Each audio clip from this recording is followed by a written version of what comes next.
call to order our monthly board. Carlo Leonguero. Here. Rose Grino. Here. Gina Ramos. Here. Yolanda Perdonas. Here. Frank Bautista. His Julie Duty. Dr. Mary O'Connor. Here. Kenneth Bautista. Here. Simone Bollinger. She's off the water. Can we move forward with the recital of our mission statement, please? Career and technical workforce development, providing science quality, student-centered education, job training for migration.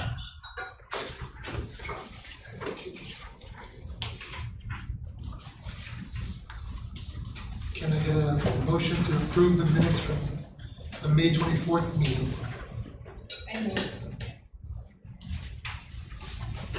Wait a second. I'll second.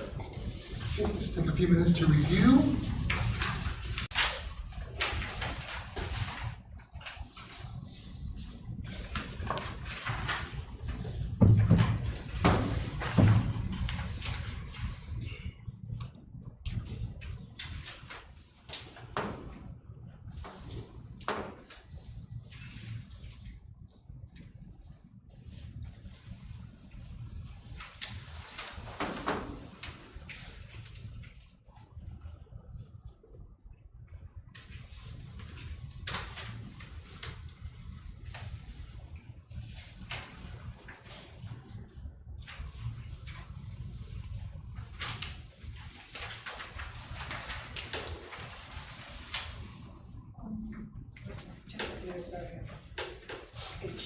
Page 8 of them.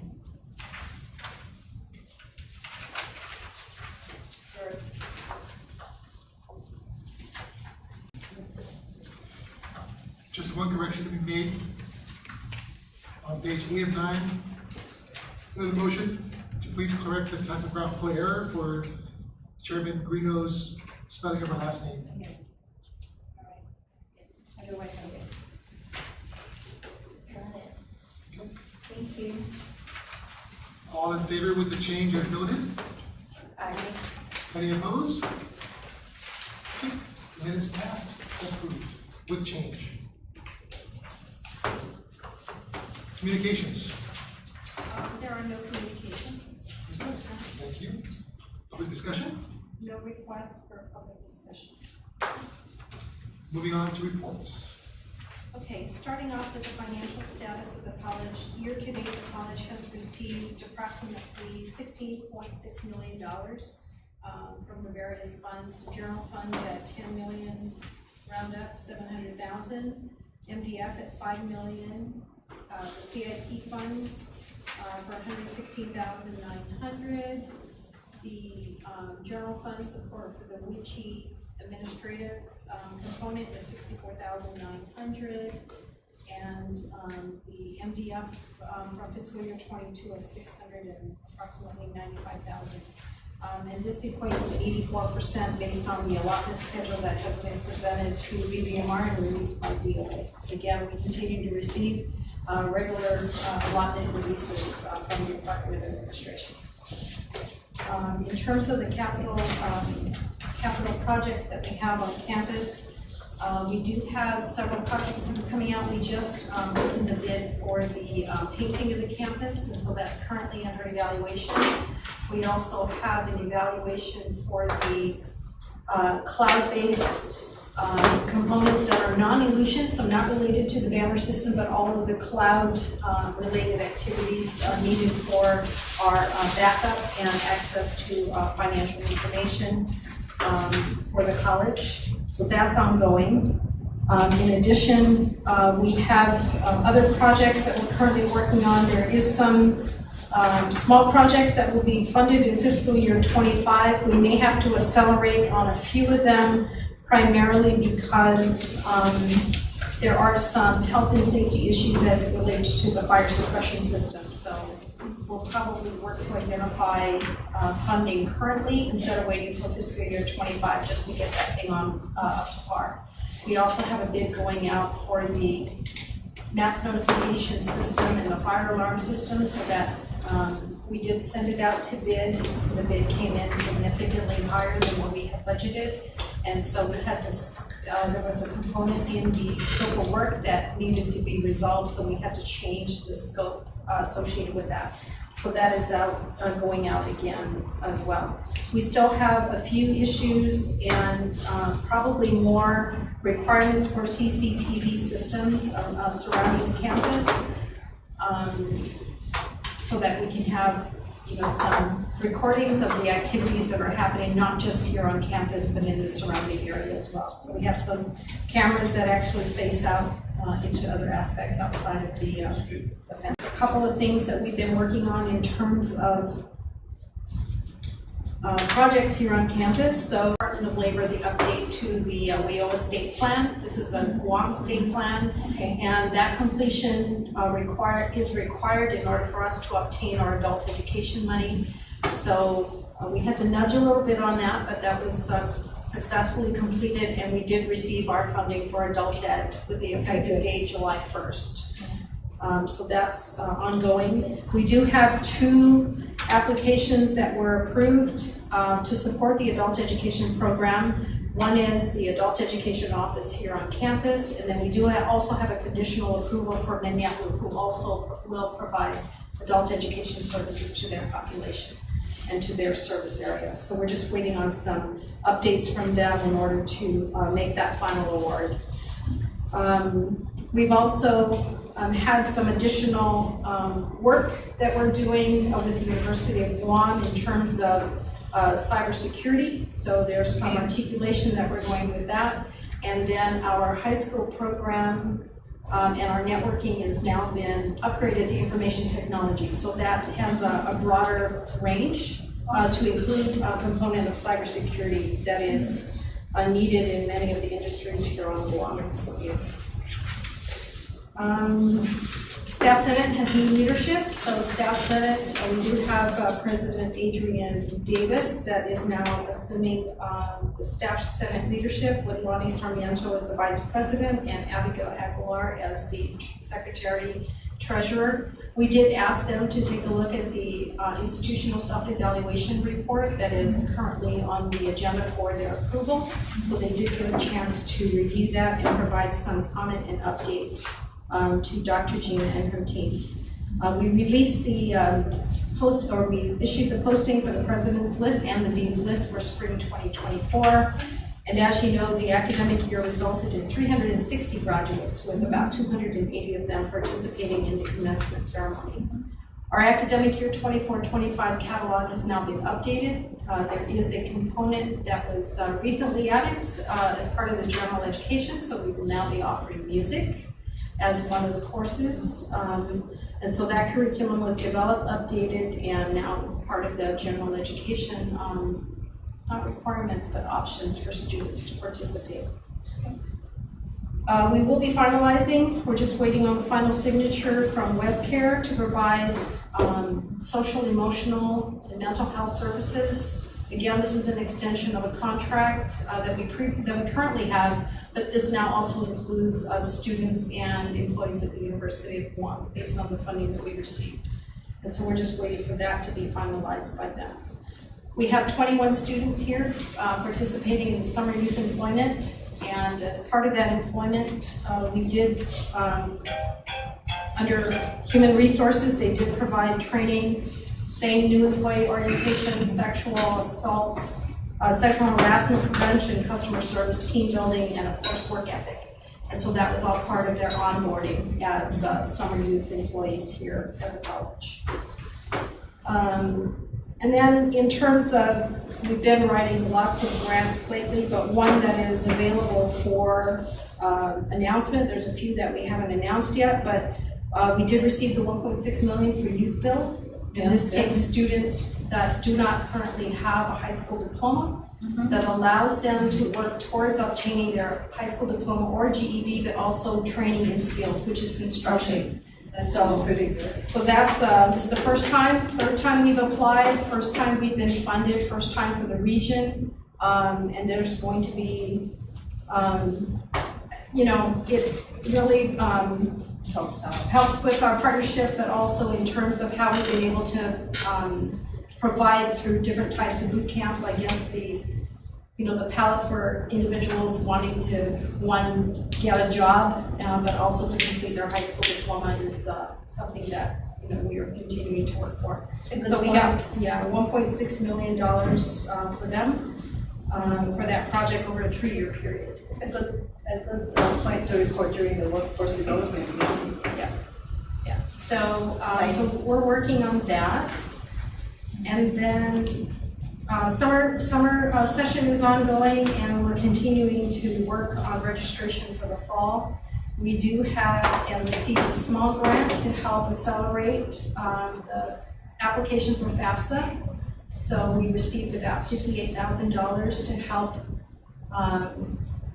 kind of roll that out a little bit more or amplify it so that parents know that one of the barriers to education is not necessarily financial. And because of the update that they did to the FAFSA reporting and the delay, they awarded several institutions to roll out that information, provide outreach and workshops. And so we will be doing that this Sunday. Was that the news article?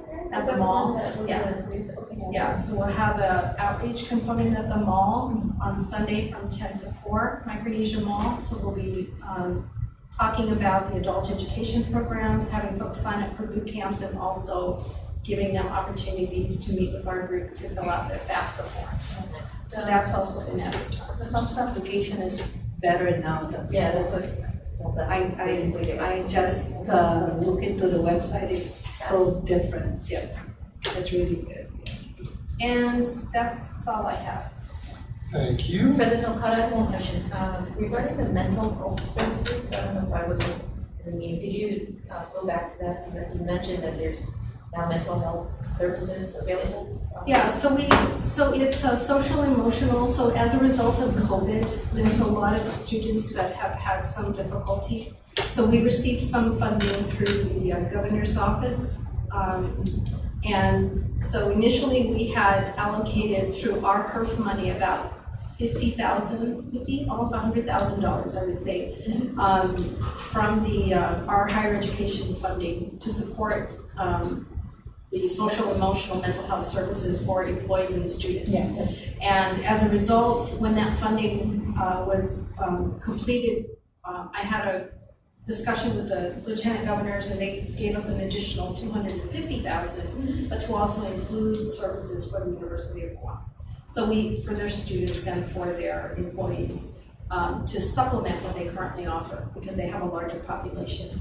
So we put out the contract, and WestCare has been providing remote services here on campus, remote services or one-on-ones on campus, and they've been providing some outreach and some workshops for employees as well. So we're continuing to roll that out as there is still funding available for it. And no cost to the students or the? No cost to the students or anyone, because it's part of some grant funding that we received.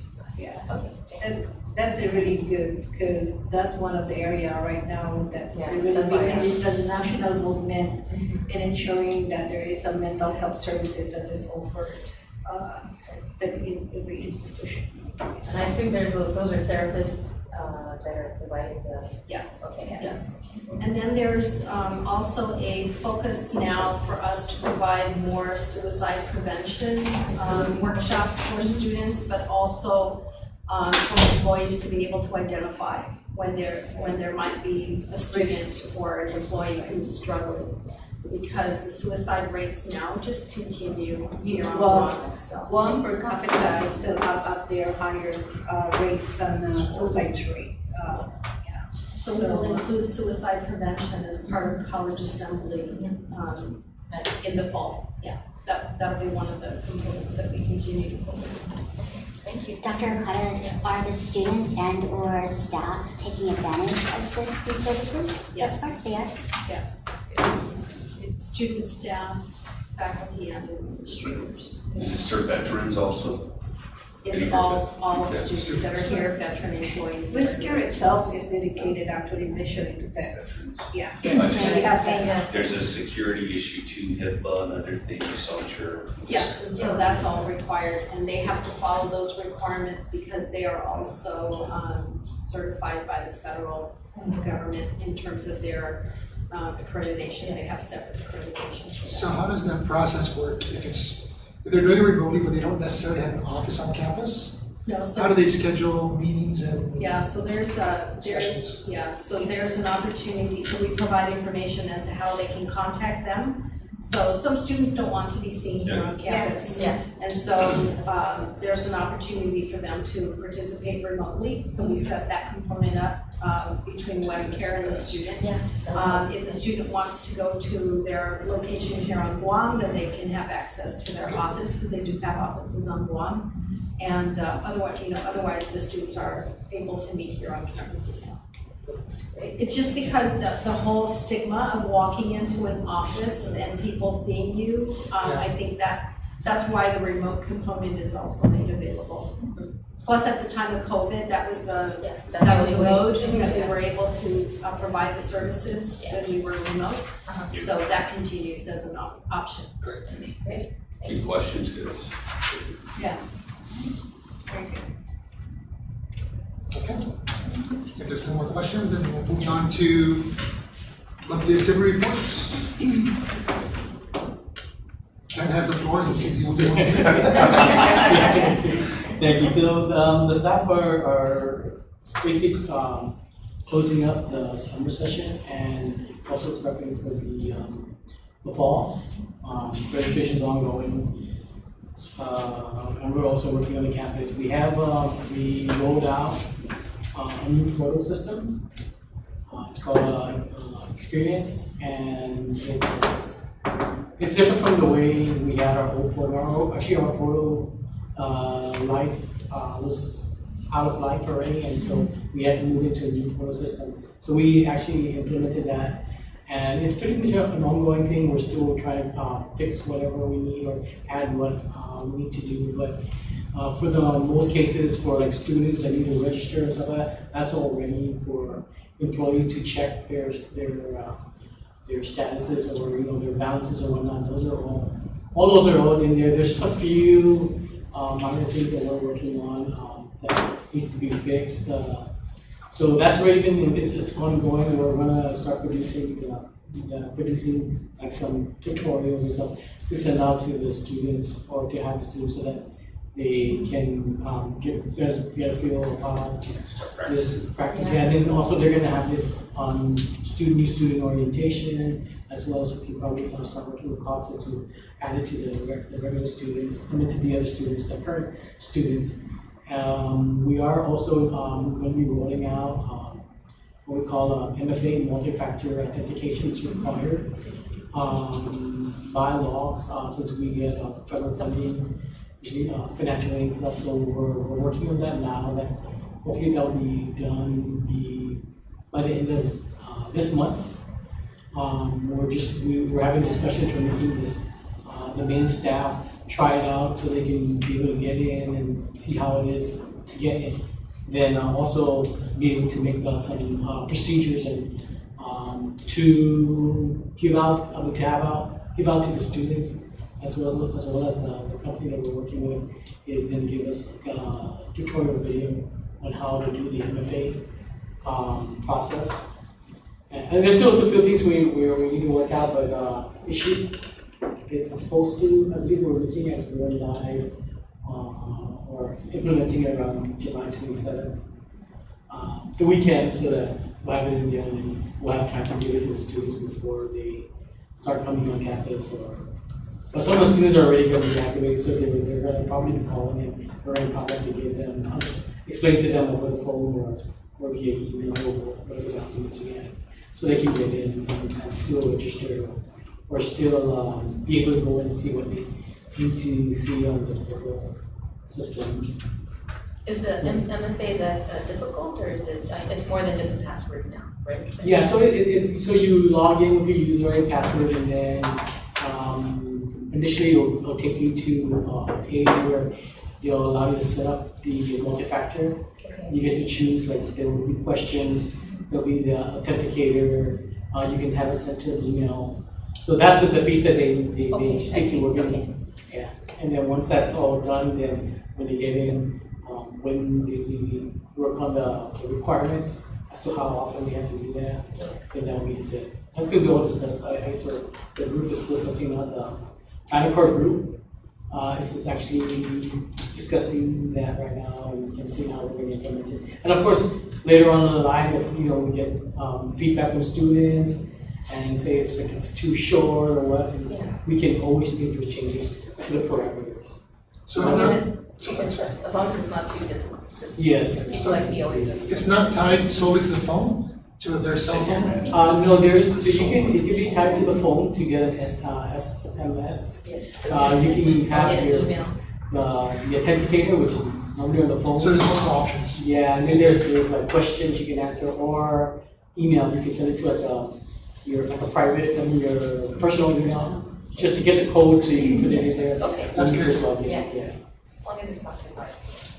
The password, so the password, we're looking at changing that, the requirements for that, but we're looking at pushing it down the line or maybe in December or after the fall. Just so that, because there's a lot of the students are gonna have to take in, actually students, staff, faculty are gonna have to take in terms of getting used to all these things that are happening now. So we don't wanna overwhelm them with everything at one time. The portal system had to go because it was already, what's it called, end of life. Yeah, end of life. So we just have to implement that, and we can still make changes to it, and we're still training, we're gonna be still training staff. We trained some of the staff already, just so they can go and view it, know how to navigate it. And then we'll need to do something for the students, hopefully we're gonna do something for doing the new student orientation, and we're gonna have documentation, so admission directors are gonna put up together documentations to give out to students so that they can they'll show them how to navigate it, and there's gonna be another one that we're gonna have to train them on. Hopefully, again, like I said, we're gonna try to make it as non-complicated as possible. We'll get it all done. So, yeah, that's pretty much us for the semester for my report. Okay, thank you. Okay. Moving on to unfinished business. I'm sorry. Community outreach. I went to the annual American Nurses Association lobby day and membership assembly, and the week of June 24 to the 30th. And on lobby day, we partnered with, this is about 500 to 600 nurses that goes and lobby in the halls of Congress and the Senate.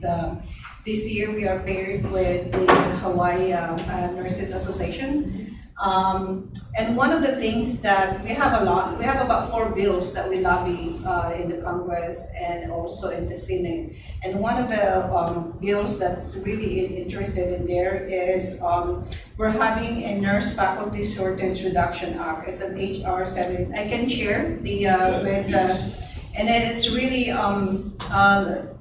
just, I know we're having issues here locally within our college on the shortage of faculty, but this is really a nationwide, and this is what we're pushing. We're pushing for the Congress and the Senate to really put in a 5-year pilot program, and it's really with the goals of increasing faculty in the school of nursing, be it in the university or in the colleges. So, so what of this is. Is participating in to put together a grant under the Health Resources and Services Administration to really supplement the schools of nursing pay. We are one of the areas that actually was brought out because this is really not a big disparity of the pay of school of nursing, especially those faculty compared to the inpatient. So we're looking into that. It's a 5-year pilot program, and we're pushing for the Congress and the Senate to put funding into that and work with American Nurses Association and other stakeholders to put together a pilot program and collaboratively and collectively work together to address this nursing faculty shortage across the nation. So that's what one of the areas that we can really look at and takeaways. And one of the interesting also in the discussions during the membership assembly is the access of care of veterans. So I took that opportunity actually to educate the different states over there because they complain about veterans care and the care of veterans in their area. And I have took the opportunity to let them know that Guam is first highest per capita, has a highest in deployment, and also per capita has the highest veterans here in Guam, and access to care is very limited. And the next place that we go to is really is what next to Hawaii. So given an opportunity, because we all know this when we go out there in the mainland and talk about Guam. Some of them haven't even know where Guam is located. So again, I took that opportunity to really inform them and thank them that at national level, we are really addressing now the issue of providing care to veterans. So that was a really good meeting and a good representation from us here, from Guam Nurses Association, which is the voice of all island nurses. So that was a short, compact meeting, but it's really very productive. Yeah. Unfortunately, we were not able to meet our congressman, I think, during that time. He's here in Guam, but we were able to work with their legislative staff to ensure that they support those initiatives that we have and share them stories and data that is specific to the community college and also in the University of Guam, our challenges. So this is a good meeting. Thank you. Anybody else? I went to a Veterans Day event at the cemetery. What was the event for? Veterans. Just Veterans Day? Yeah. Yeah, they're, We have a big event, brass is there, all the senators, so it's good to get to network a little bit. At the cemetery? Yeah, they all show Do they up. like upgrade or something like that? Well, they're renovating it. Yeah, there's different They're doing some work on the facilities. church, the chapel. Oh. Super odd. It's still under construction, I think. Yeah. Anybody else? and then next week, we're participating in the collaborative. I know we have a lot of federal representatives that are coming in island, and I know GCC is well represented in that, so we'll see. And we're gonna have a tour also, this facility. We have tours on Monday and Wednesday. And I also, one thing I wanna share is I'm really happy and see that we've been hosting a lot of events at GCC. In our multi-purpose, I'm hoping that We're getting our return on our our investment, okay. Yes. Yeah, I'm, every time I see it, it's the venue is a GCC multi-purpose, Good thing we approved the fees, right? yeah. Oh, so last week had the opportunity, Matson had their annual customer appreciation cocktail. We got to meet the Matson brass from California and Hawaii, they were here. Dr. Kano was also present, but just a good event to network and again, talk to other people in the industry as well as some of our boot camp supporters were there in throws, right? So you had Guam Shipyard, you had Cabris, the bus companies, government Guam. So it was a good networking opportunity. And Trustees squads. Oh, yeah, that's right. Yeah.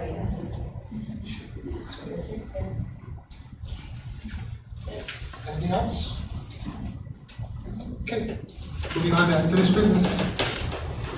Okay, starting with the construction project update, the wellness center. So we did receive the updates to the financial feasibility study. And the last component now is just the response from U.S. Fish and Wildlife on the biological survey. And that should be given to us by the end of the month. So that's the last piece on wellness. Building B is currently at 77.32% complete. And they are just finishing off on the removal of the cleaning of the forms, installing the stair nosing, the thermal installation, gypsum board wall partitions, and the acoustic ceiling framing. So that project is moving along. We do anticipate a time extension request beyond May 30th, so that's currently under review from TRNA. So What's your estimated completion or I think it's- occupancy? I think it's September, maybe September, October. In terms of the Workforce Development Center, the contractor did receive the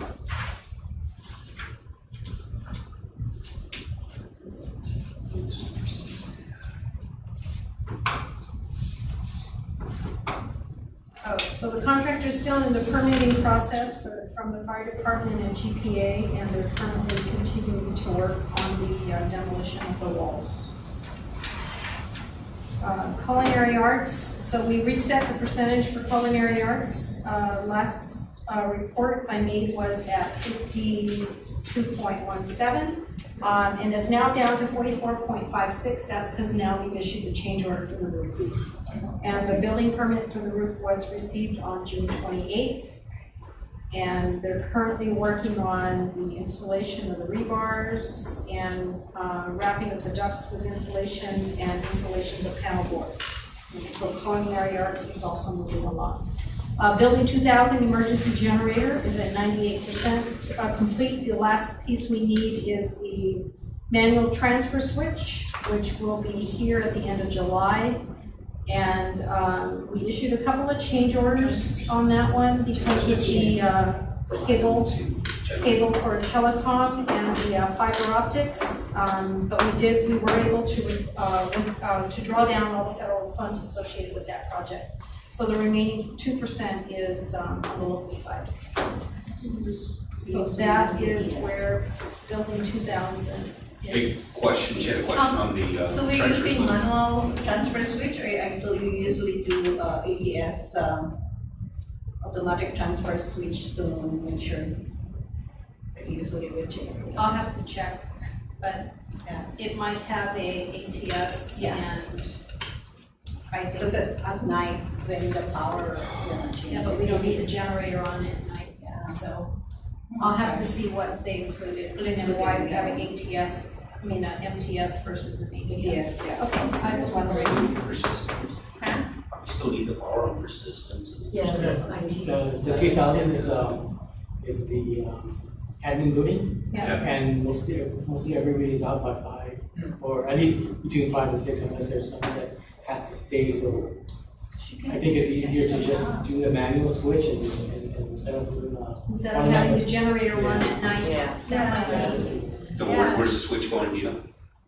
Someone's got to go flip it though. Yes, That's that's the the problem. Somebody has to flip that, Yeah. so that's the thing, yeah. Yeah, I I'll was verify. wondering, cause, I Driving interviews. just read, they, purchased a generator, last year, and the ATS is the one that is really critical, because it's especially in the fluctuation of GPA and our generators, so we can have that automatic. So we have the one switch. down here on These are the all D-Win. ATS. Yeah, with the ATS because of the computers. Yeah.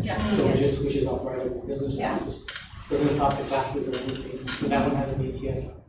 But yeah. I was wondering why you wanted one. manual, okay. And the MTS might be because it's right now currently being used for administrative offices as opposed to dormitories, which is something that we'll look at. Okay. Later.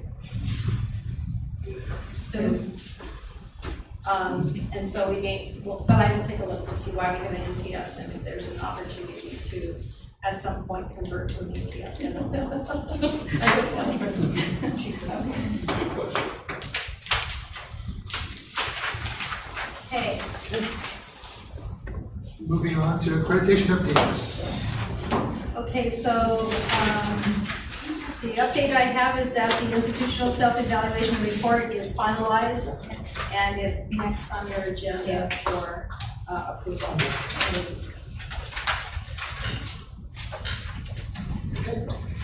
So moving on to new business, as Dr. Khan mentioned, the final version of the ICER is available for our review. Does anyone have any questions or concerns? I do have, based on the document that you were given, I do have 2 areas that we had to update. And basically, it's just the percentage of curriculum that is currently, that currently needs to be updated. So that is found on page 18, I believe. And the updated amount is at 7 for the upcoming academic year. But, so that has been updated.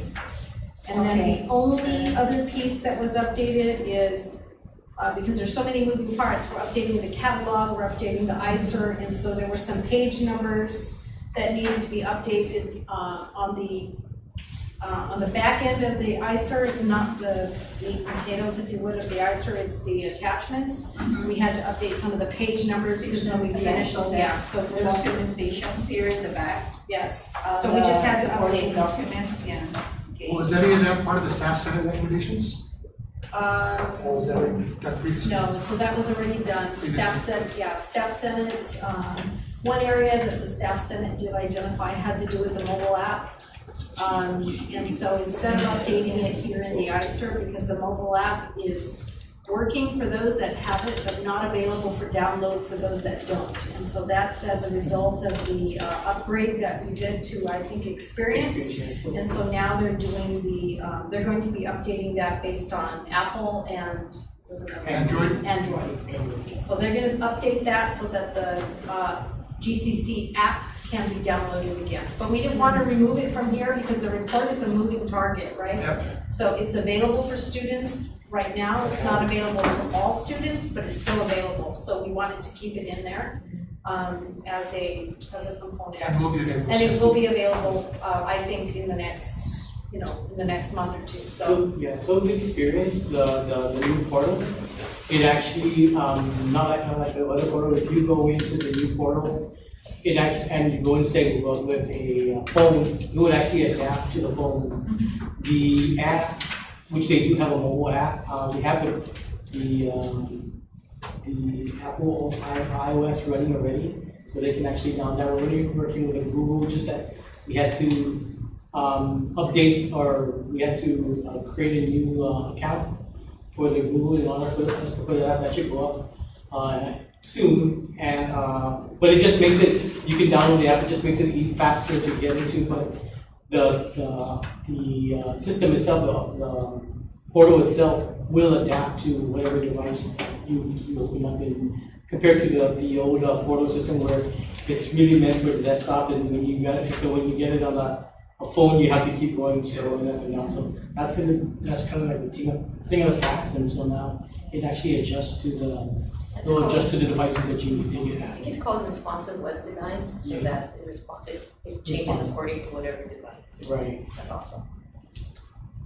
So those are the updates that we have. Aside from that, if you have any questions on the report is due on August 1st. And so we intend to submit this. Okay. Awesome. Just, probably just comment. Really, thank you for putting this together and, with your very extensive report. It's just one of the area though on the retention and enrollment. So you guys notice I did read this. The only data that was presented is that practical nurse, but are they asking for what is our percentage of retention rate or the goal for percentage and the goal of our enrollment in the coming years? Is that something that we don't ask? So we do include that as part of the fact book, the Oh, okay. retention rates. So the ICER, as it's written, highlights certain pieces. Okay. But if you look at where all the attachments are, you'll see that there's a there's a link to the catalog, or a link to a fact book, or a link to something else.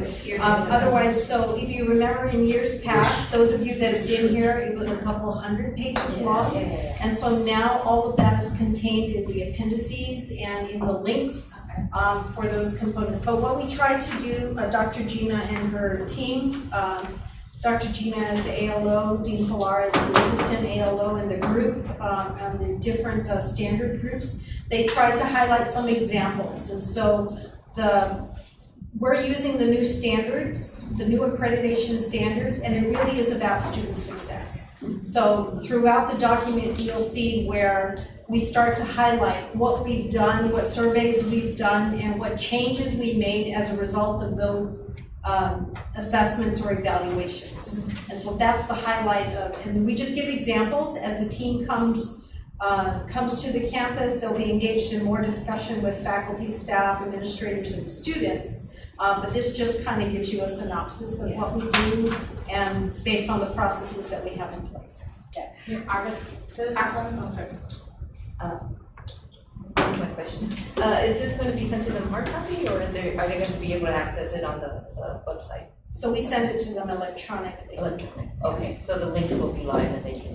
Yeah, and the accreditation website, in addition to all of this, all the supplementary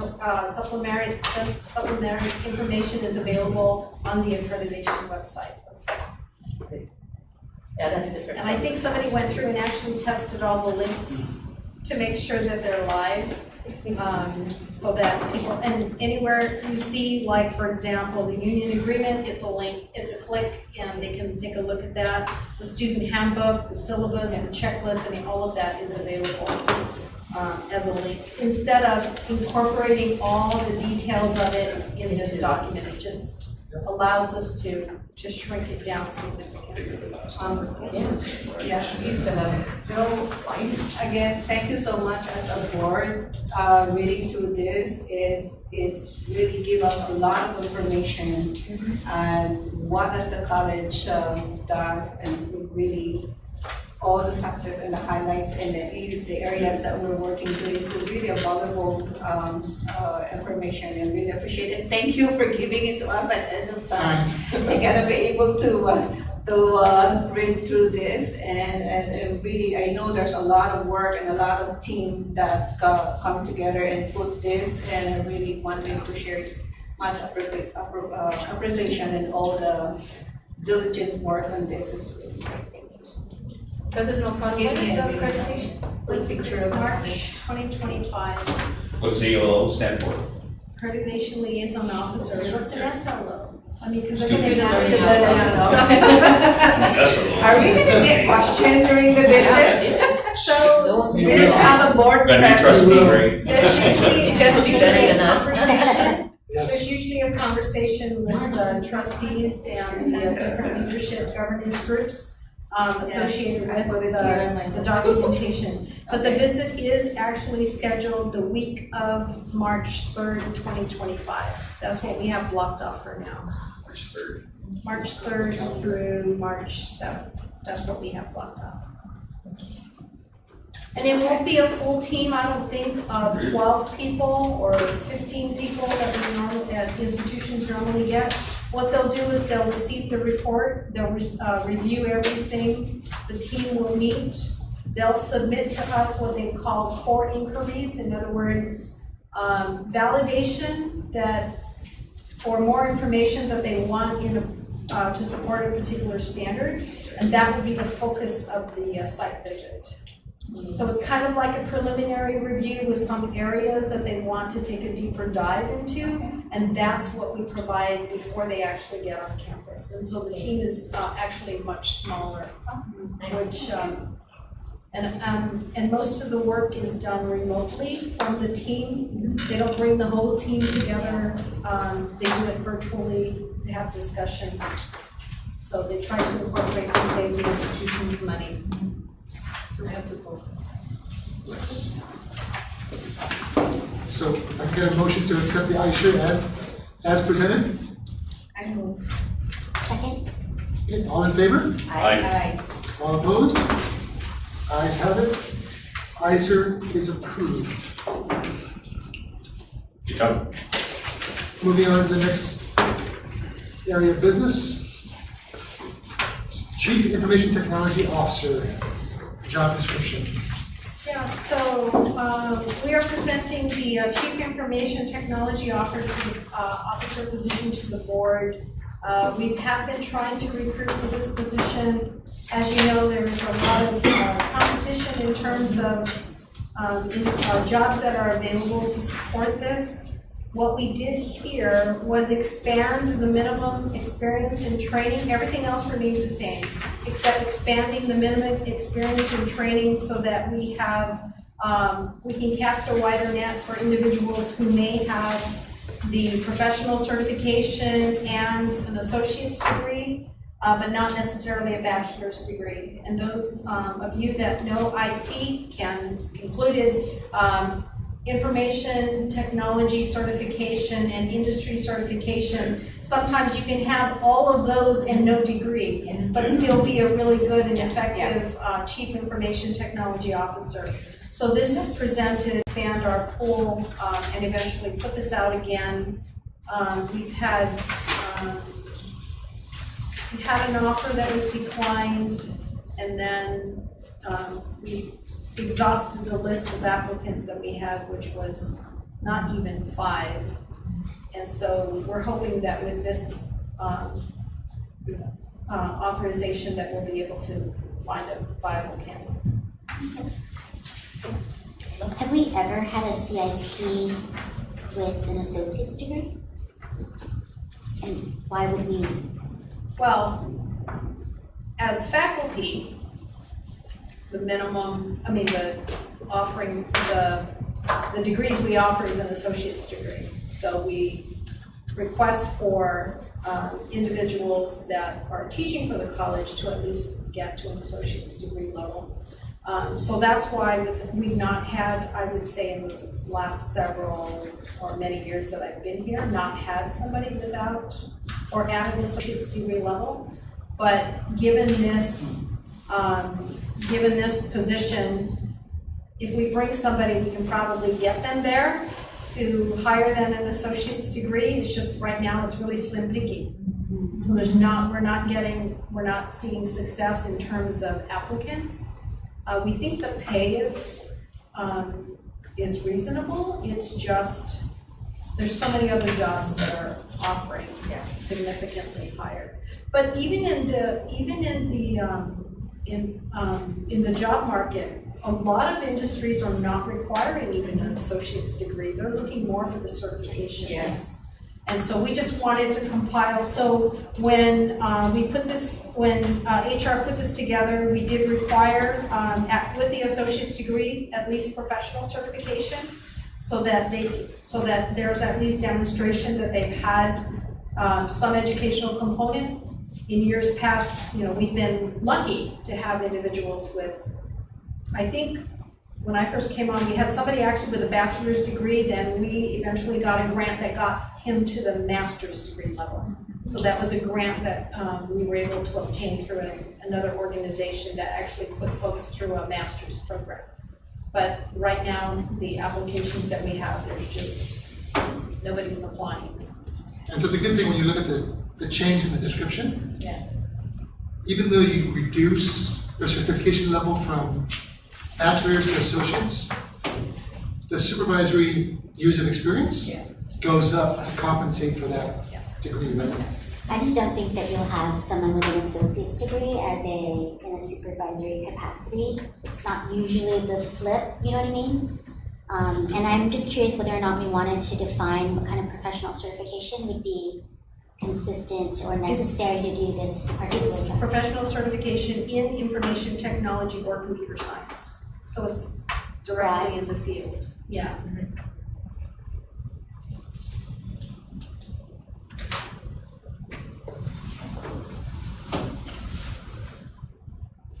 How long has the position been open? January. January. I think we announced it in January, but the position's been vacant since around October. Wow. Okay. What is the rate? Zero Apple. paper, I don't know what's that. Starting is 91, the pay. 96? Starting at 96. 96 for under. Did you get anybody to apply? Yeah, No, they are. IT right now is so And you're- hard. What's that? Oh, yeah, we're competing. And, you know, So many ITs right now, and even in military. a lot of our students that are currently in our computer science program, employers are coming to visit, we're asking them to at least allow the students to complete the semesters, because we don't want them to lose out in the middle of the semester Yes. to complete the courses. And so there have been a lot of requests. Cybersecurity right now is an area, computer science, IT, it's just the jobs available right now. If you are a federal subcontractor, Yep. you almost have to have a dedicated department just to handle cybersecurity. Sure. It's just getting more and more intense in terms of the requirements. All the hacks, That's why I know about it. I don't know IT, but that's why I know about multi-factor. Authenticator. I'm going to They do have a that. contract. Even Face ID. do you need a motion to approve? Any other questions? Can I get a motion to approve the revised description as coded? Okay. Motion. Second. All in favor? Aye. Any opposed? Okay. Description for the CITO is approved. Okay. Moving on to tuition-free college scholarship So, resolution. so one of the initiatives that the institution would like to pursue is to offer free college, but primarily in 4 areas. And these are high demand areas. Not to say that other areas aren't important, but given the current capacity that we have, these 4 areas are, there's a lot of jobs available. Construction, information technology, accounting, and education. Education both on elementary, secondary education as well. So there is some funding that was initially set aside many years into the First Generation Trust. That initiative has since expired, and the college received a portion of what was remaining in the fund of $719,088. We have received the funds already, and so we're looking to use this as a start for offering a free college initiative for the institution, because we understand that there may be barriers such as a lot of jobs available, having to support associated with obtaining a post-secondary degree. We wanted to use this as a pilot to make that determination. We don't know if students aren't coming because they can't afford it, but this requires them to fill out the FAFSA and go through that whole FAFSA process. Now, we did this several years ago when we had the free college initiative for culinary and hospitality that was funded through Department of Interior. So the mechanism is already in place to support this type of initiative, and the funding is already here. So we want to try it, we want to pilot it in these 4 areas. We're looking at possibly 20 students per area right now, possibly for the fall semester. And if we need to go to 160 students, then I think the funding will allow for it. So we just want to pilot this, and we're hoping to get additional support from the legislature for expanded funding. So basically, you have this pot, and you're gonna use this for this, but they have to go through the FAFSA process. Correct. Okay. To determine the need, because Okay. this is not necessarily on top of, it Okay. will support what they get depending on how they rate in FAFSA. But again, we want to make sure that the financial barrier is not the reason why they're not coming to school. And we also want to increase our enrollment. Also completion though. just, you know, And completion, yes. Yeah, like I said, the mechanics of it is that once they commit to it, they have to complete the program, the 1-year, 2-year program, if we decide to do 2 years, to complete the program, otherwise they pay back the funds. That's what I'm saying. And how does this work in conjunction with the new legislative law that requires, as part of a component for graduation, for students coming out of high school to apply for FAFSA.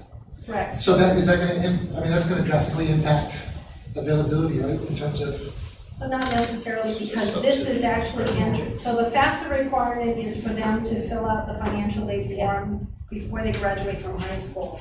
This one requires them to fill out, and if they're coming from high school, once that law is implemented, they would have done it already. Right. But that, filling out that will determine their qualifications for their determination of need for additional funding to support a post-secondary education. So it'll complement it once that rolls out. We are going to require it now because that has just launched and it hasn't been implemented yet. Just yet, After yeah. that, the game. Other than FAFSA, is there any other criteria on who would get approved? No. No? Just have to fill out the application, You right? have to declare, Yeah. you have to maintain, there's other requirements, you have to maintain throughout the program at least a 2.5. So there are requirements that we adopted from the previous one that we did when we had culinary and hospitality.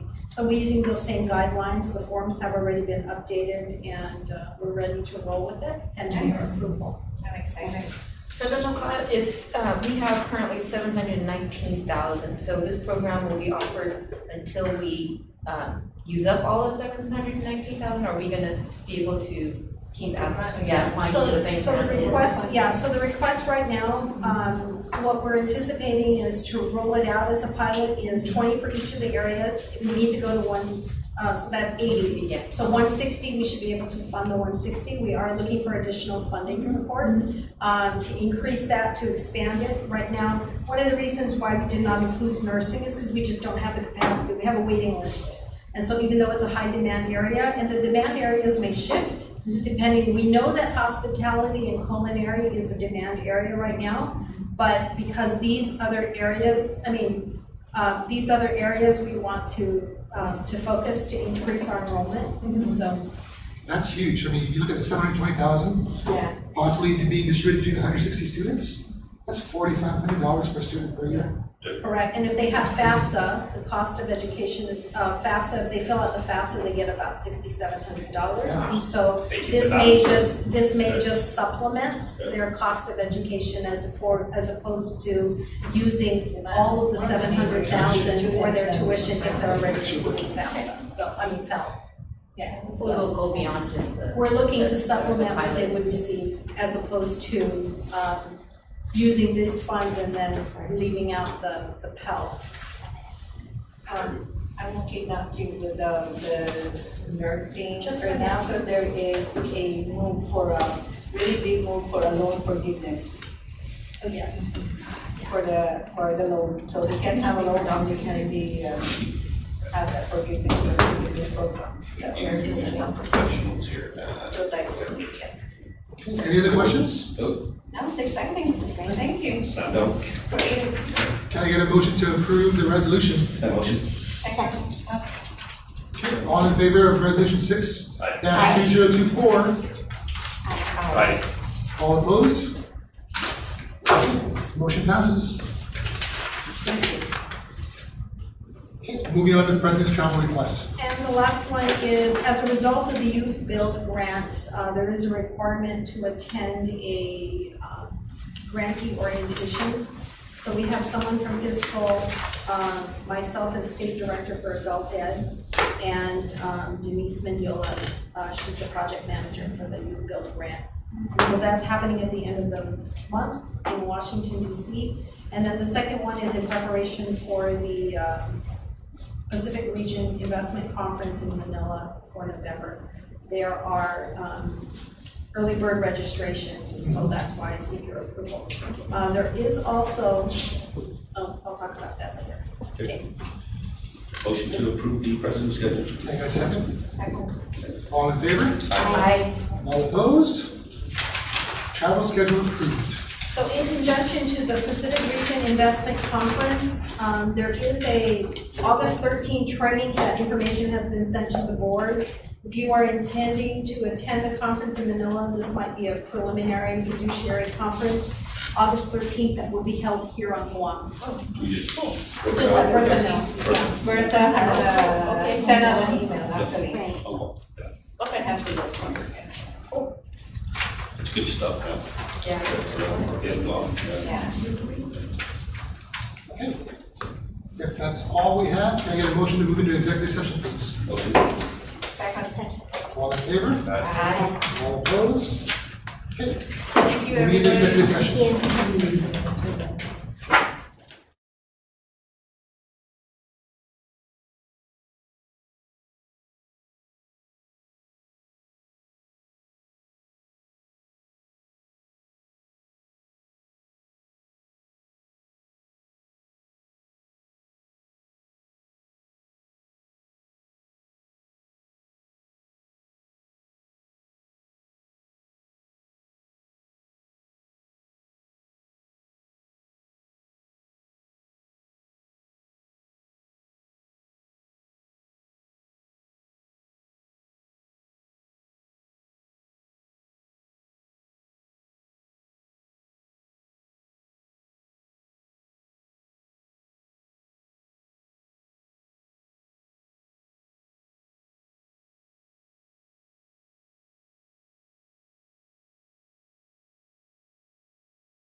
regular session. Okay, can I get a motion to move back into regular session? I move. Can I get a second? Second. All in favor? Aye. All opposed? Okay, moving on to the executive session into regular session.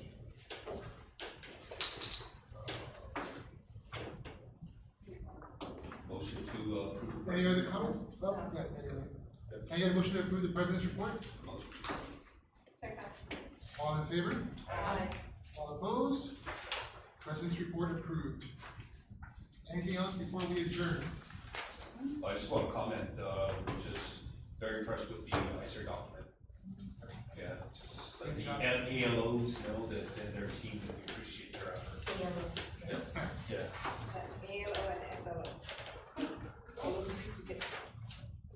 Can I get a motion to adjourn, please? Second? Second. All in favor? Aye. All opposed? Meeting adjourned.